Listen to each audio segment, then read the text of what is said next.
السلام عليكم ورحمة الله وبركاته. أهلا بيكم معايا فيديو جديد من وي. فيديو النهاردة إن شاء الله هشرح فيه معاكم طريقة عمل كوفية نسائي أو بناتي جميلة جدا، سهلة وبسيطة بغرزة جديدة. أتمنى يا رب تكون سهلة وبسيطة عليكم وكمان تنول أعجابكم. ما تنسوش فضل الله ليس أمرا، إذا عجبكم الفيديو تدعموني بلايك وشير وسبسكرايب. هستخدم معاكم خيوط برنسس سويت كيك زي ما احنا شايفين. الخيط بيكون خيوط تركي، بيكون 100% بريميوم اكليريك، يعني اكليريك 100%، 400 متر، 200 جرام زي ما احنا شايفين. ده رقم الكلر ورقم اللوت. كمان بالنسبة للتعليمات هو بيقول لي ان هو عندي تعليمات الغسيل انك تغسلي على 30 درجة مئوية، ما بتكويش، ويعني بعض التعليمات. عندنا هنا بنستخدم إبرة رقم 5 مليمتر للكروشيه، وستة من 6 ل7 للتريكو. بسم الله الرحمن الرحيم. عدد سلاسل البداية الخاص بغرزتنا النهاردة هو بيكون مضاعفات رقم 3. بفضل أضاعف 3 3 3 3 لغاية ما بوصل للمقاس اللي احنا حابينه. بسيب مسافة من الخيط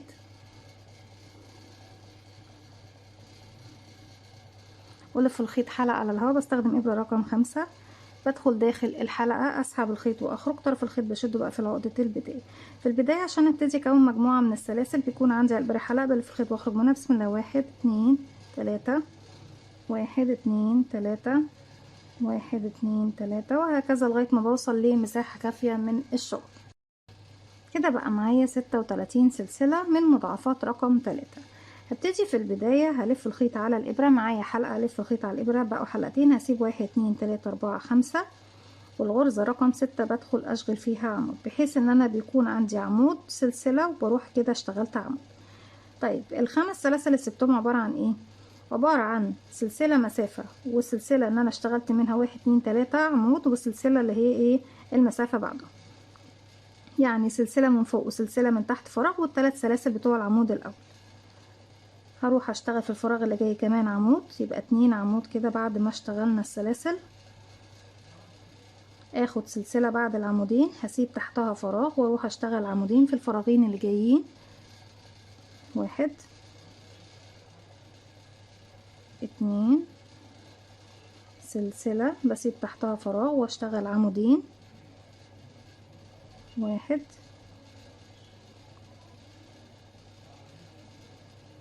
2، سلسلة بسيب فراغ واروح اشتغل عمودين، وهكذا حتى نصل الى نهاية السطر. سلسلة عمودين، سلسلة عمودين، سلسلة عمودين.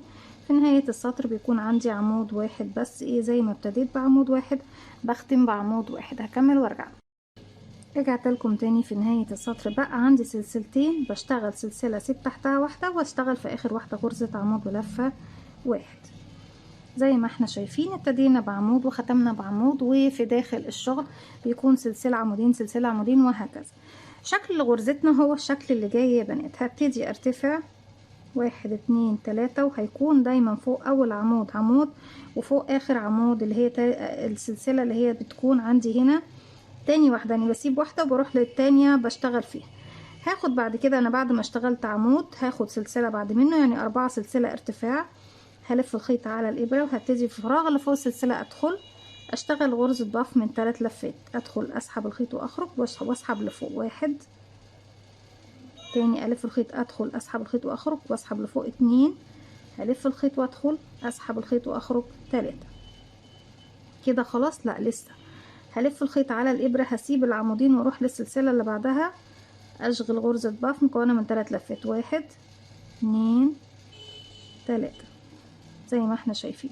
معانا كده كل الحلقات على الإبرة. بلف الخيط واخرج منهم كلهم واخد سلسلتين 1 2 زي ما احنا شايفين. يبقى كده في البداية كان عندي عمود سلسلة. تمام يا بنات؟ طيب نروح بقى نشتغل غرزتين باف كمان. بشتغلهم فين؟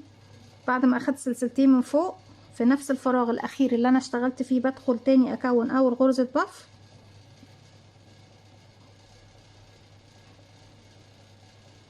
وارجع الف الخيط على الابرة بسيب عمودين واروح في الفراغ الجديد بكون تاني غرزة باف. 1 2 3، اسحب الخيط واخرج من كل الخيوط اللي عندي واقفل بسلسلتين. 1 2 بقفل بسلسلة بس نقفلها بس ايه ما تكونش واسعة.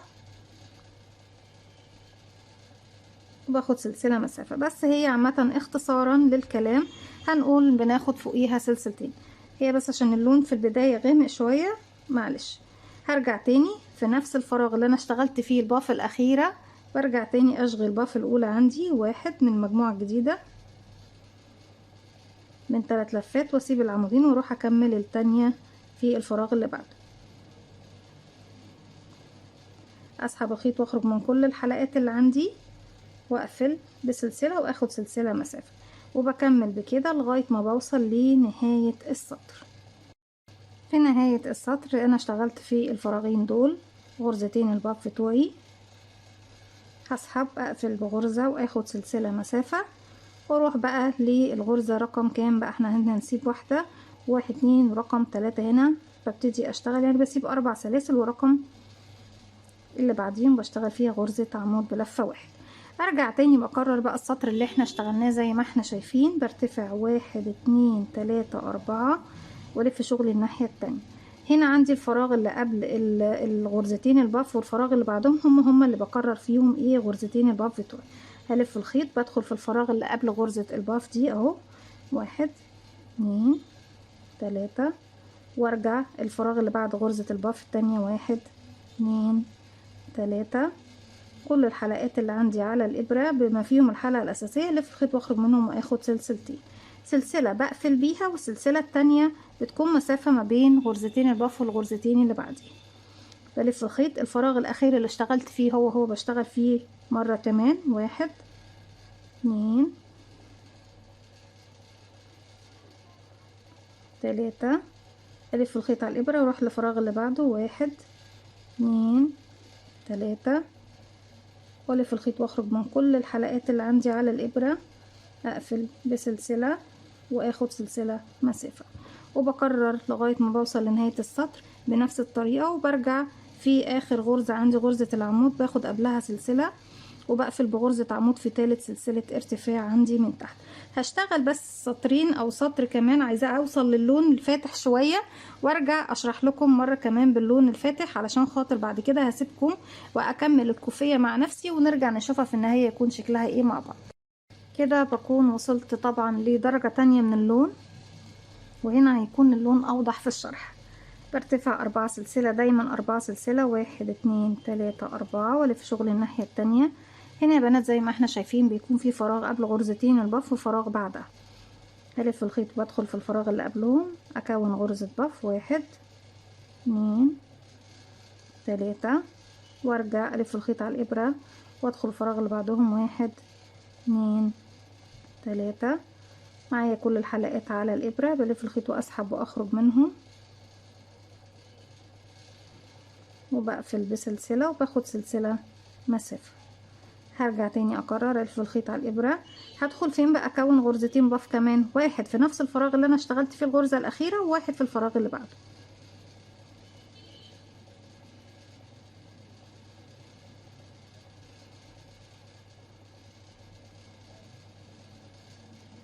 حلقاتك كلها تسحبيها من على الإبرة، نقفل بسلسلة وناخد سلسلة مسافة، وأكرر بقى لغاية ما أوصل لنهاية السطر.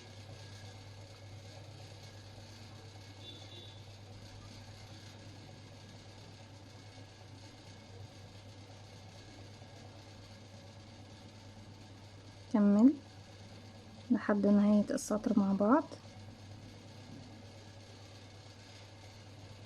وبنفس الغرزة تقدري تعملي شال مستطيل. لو هتستخدمي الخيط ده هتكون تقيلة جدا جدا جدا يا بنات، زي ما احنا شايفين تشبه غرزة حرف الفي، لكن احنا لو عدلناها كده تدينا شكل حرف الفي بغرزة البف، لكن هي بدايتها معانا بيكون كده يا بنات.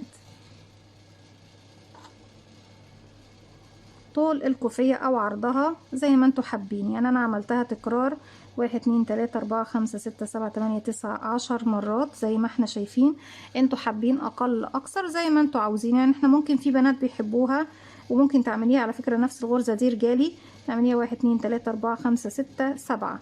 الرجالي بيحبوها يعني اقل شوية من البنات بتحب الكوفية ضخمة.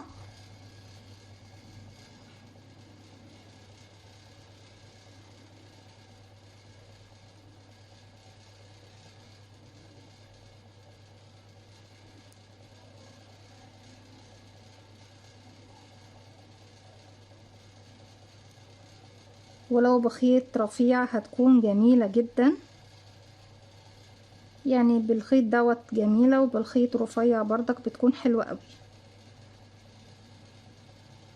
بس كل خيطة منهم وهتديكي نتيجة، يعني الغرزة لما هتكون صغنطوطة يبقى ليها شكل، ولما تكون ضخمة بيكون ليها شكل تاني.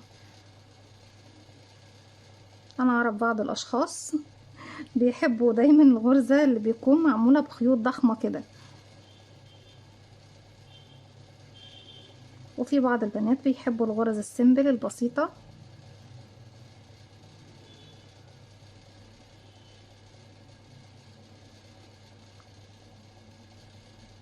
كده خلاص وصلنا لنهاية السطر.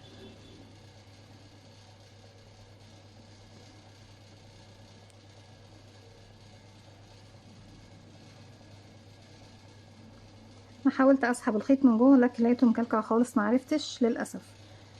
هنا عندي فراغ، والفراغ الاخير 1 2 3، والفراغ الاخير 1 2 3، واسحب الخيط واخرج من كل حلقاتي الا على الابرة، واخد سلسلة اقفل بيها وسلسلة مسافة والف الخيط على الابرة وبعد 1 2 السلسلة رقم 3 بدخل اشغل فيها عمود بلفة 1. من هنا لغاية ما توصلي بقى لطول الكوفية اللي انتي حباه، تخليها 1.20 1.60 زي ما انتي حابة. 2 بتوصل الكوفية معانا ساعات البناتي او الحريمي ل2، علشان البنات بتحب تلفها اكتر من مرة على رقبتها. بكمل بنفس الطريقة لغاية ما اوصل لطول مناسب للكوفية، وبعد كده ارجع لكم نشوفها مع بعض. رجعت لكم تاني، وبعد طبعا ما بوصل لطول الكوفية اللي انا محتاجاه 1.60 او 2 او اي طول انتوا حابينه، ببتدي اخر سطر بشتغله ازاي يا بنات. بسم الله الرحمن الرحيم. أنا طبعا عندي بتكون اخر غرزة فوقيها غرزة عمود بلفة 1، وابتدي ارتفع السطر الجديد. السطر الجديد عندي بيكون بالظبط زي اول سطر اشتغلني، برتفع 1 2 3 4 5، بس طبعا مع اختلاف ان هنا ده الاخير والتاني الاول. هاجي عندي هنا يا بنات زي ما احنا شايفين فوق بقى الغرزة نفسها اللي هي بتجمع لي 2 غرزة بف، بشتغل 2 عمود بلفة 1 2، هاخد سلسلتين 1 2، وهروح فين؟ هسيب السلسلتين دول واروح فوق غرزة البف الغرزتين البف واشتغل 2 عمود 1 2، سلسلتين نسيب تحتهم سلسلتين وفوق غرزة البف 1 2، وبكرر دوت طبعا لغاية ما بوصل الى نهاية السطر عندي. وفي نهاية السطر بشتغل سلسلتين وبشتغل في اخر غرزة عندي هنا او في الفراغ الاخير غرزة عمود بلفة 1. بسحب الخيط واخرج واشد الخيط 10 سنتي، وبعد كده ببتدي انضفه داخل ايه الخيوط من تحت.